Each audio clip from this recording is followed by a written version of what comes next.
উপস্থিত আছেন বিএনপির ভাইস চেয়ারম্যান দুদু ভাই সহ সিনিয়র নেতৃবৃন্দ, সবাইকে আমার আন্তরিক সালাম ও শুভেচ্ছা। দেশের এই ক্রান্তিকালে আমরা এরকম একটি গণতন্ত্র প্রতিষ্ঠার লক্ষ্যের সমাবেশে উপস্থিত হতে পেরে আমরা আনন্দিত, একইভাবে আমরা লজ্জিত।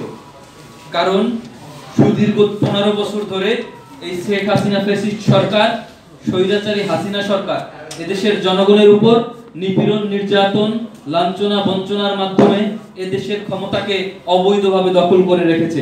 আমরা দেখেছি 2014 সনে একটি ভোটারবিহীন নির্বাচনের মাধ্যমে এদেশের ক্ষমতাকে কিভাবে কুক্ষিগত করেছিল। আমরা দেখেছি 2018 সনে একটি প্রহসনের নির্বাচনের মাধ্যমে, রাতের ভোটের মাধ্যমে দেশের ক্ষমতাকে দখল করেছিল। আমরা দেখেছি 2024 সনে কিভাবে জনগণকে ভুল বুঝিয়ে, ভুলভাবে ব্যাখ্যা করে এরা একটি নির্বাচনের আয়োজন করেছিল। আমরা ধন্যবাদ জানাতে চাই বাংলাদেশের সমগ্র জনগণকে, যারা শেখ হাসিনার অধীনে এই নির্বাচনকে বয়কট করেছিল, বর্জন করেছিল। কেন করেছিল? বাংলাদেশের সকল গণতন্ত্রমনা রাজনৈতিক দল একসাথে ঐক্যবদ্ধ হয়ে গণতন্ত্র প্রতিষ্ঠার লক্ষ্যে যখন যুগপৎ আন্দোলনে বাংলাদেশের রাজপথ প্রকম্পিত করেছিল, তখন বাংলাদেশের জনগণ তাদের এই আন্দোলনে সাড়া দিয়ে এই ভোটারবিহীন নির্বাচনে অংশগ্রহণ করেনি, শেখ হাসিনার নির্বাচনে অংশগ্রহণ করেনি। আপনারা সবাই জানেন দেশের অর্থনীতি, সংস্কৃতি, শিক্ষা ব্যবস্থা সবকিছু কিভাবে ধ্বংস করেছে। আপনারা সবাই জানেন যে বলা হচ্ছে বাংলাদেশের রিজার্ভের পতন কোনোভাবেই ঠেকানো যাচ্ছে না। আমরা বলতে চাই শেখ হাসিনার পতন ব্যতীত বাংলাদেশের এই রিজার্ভের পতন ঠেকানো সম্ভব নয়। তাই সংগ্রামী নেতৃবৃন্দ, আমাদেরকে আরো ঐক্যবদ্ধভাবে, জোরালোভাবে আন্দোলন সংগ্রাম করতে হবে। অতীতে বাংলাদেশের জনগণ লড়াই সংগ্রাম করেছে, আন্দোলন করেছে ফ্যাসিস্টদের বিরুদ্ধে, যারা ফ্যাসিস্ট সরকার ছিল। কিন্তু শেখ হাসিনা স্বৈরাচার সরকার শুধু ফ্যাসিস্ট সরকারই নয়, তারা অমানুষের সরকার। এদেশের জনগণের জন্য তাদের কোনো চিন্তা নেই, এদেশের জনগণের ভবিষ্যৎ নিয়ে তাদের কোনো আশা আকাঙ্ক্ষা নেই। তারা শুধু চায় কিভাবে লুটপাট করে এই দেশকে ধ্বংস করা যায়।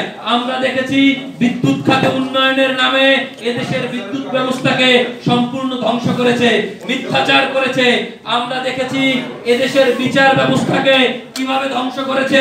আমরা দেখেছি এদেশের ওই রাজ পরিবারের এক রাজপুত্র বলেছিল এদেশের প্রধান বিচারপতিকেও মুগুর দিয়ে নামিয়ে দিয়েছে। আমরা দেখছি এদেশের বিরুদ্ধে তারা কিভাবে প্রতিনিয়ত ষড়যন্ত্র করে যাচ্ছে। আমরা দেখেছি ইন্ডিয়ানদের সহযোগিতায়, মোদী সরকারের সহযোগিতায় এই সরকার কিভাবে অবৈধভাবে ক্ষমতা দখল করেছে। কিন্তু আপনারা সবাই জানেন দেশের অসম্ভব মুদ্রাস্ফীতি সহ নানান কারণে দেশের সাধারণ জনগণের অবস্থা আজকে ত্রাহি ত্রাহি। বাজারের আকাশ ছোঁয়া দ্রব্যমূল্যের ঊর্ধ্বগতি, সাধারণ মানুষ একটি ভীত সন্ত্রস্ত অবস্থায় আছে। তাদের জীবনযাত্রার মান অত্যন্ত নিম্নমুখী করা হচ্ছে। আর উন্নয়নের নামে যে মিথ্যা বুলি এই শেখ হাসিনা সরকার ও তার দোসররা উড়াচ্ছে, এগুলো সব লুটপাটের বুলি।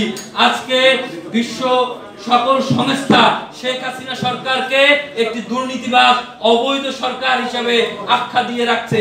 তারপরও তারা মিথ্যাচার করছে, সেলফি তুলে বলছে আমাদের এই সরকারকে সমর্থন দিয়েছে। তাই এই নির্লজ্জ সরকারের বিরুদ্ধে দুর্বার আন্দোলন গড়ে তুলতে হবে। শেখ হাসিনা সরকারের বিরুদ্ধে রাজপথে দলমত নির্বিশেষে যে দুর্বার আন্দোলন গড়ে উঠবে, সেই দুর্বার আন্দোলনে বাংলাদেশের যুব সমাজ, ছাত্র সমাজ প্রাণ ধরে লড়াই করবে এবং মুক্তির পক্ষে এগিয়ে যাবে। তাই সকলের একটি দাবি, একটি এই শেখ হাসিনা সরকারের বিরুদ্ধে দুর্বার আন্দোলন হোক। এবং সেই একই ভাষায়, কবির ভাষায় আমরা বলতে চাই, উদয়ের পথে শুনিকার বাণী, ভয় নাই ওরে ভয় নাই, নিঃশেষ প্রাণ যে করিবে দান, ক্ষয় নাই তার ক্ষয় নাই। সবাইকে অসংখ্য ধন্যবাদ।